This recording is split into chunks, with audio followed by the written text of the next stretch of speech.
अस्सलाम वालेकुम। उम्मीद है आप सब खैर खैरियत से होंगे। मेरा चाचा, मेरा भांजा, मेरा भतीजा सब खैरियत नाल होगा।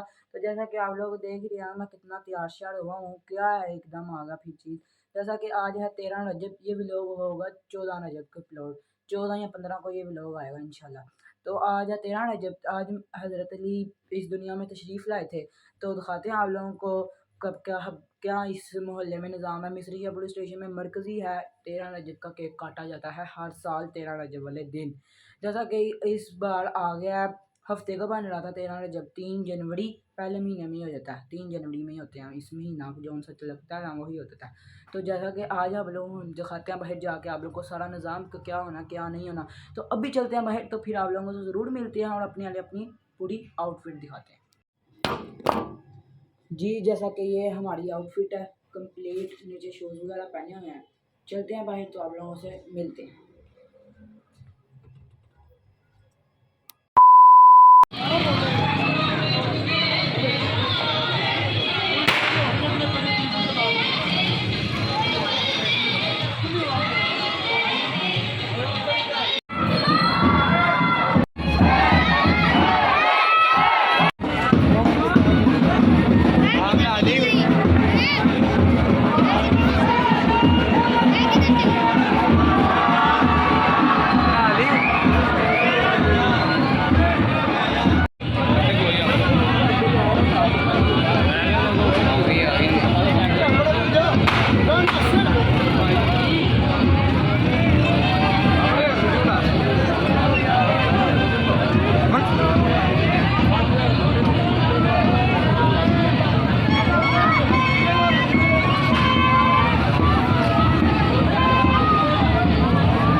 Hallelujah.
तस्वीर मोहम्मद अरबी दी जब आप बना के लुटाया गया सोने दी सोनी सूरत दे सोने दी सोनी सूरत दे सोने दी सोनी सूरत दे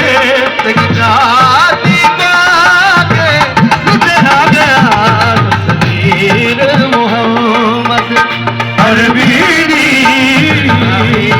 मोहम्मद अरबी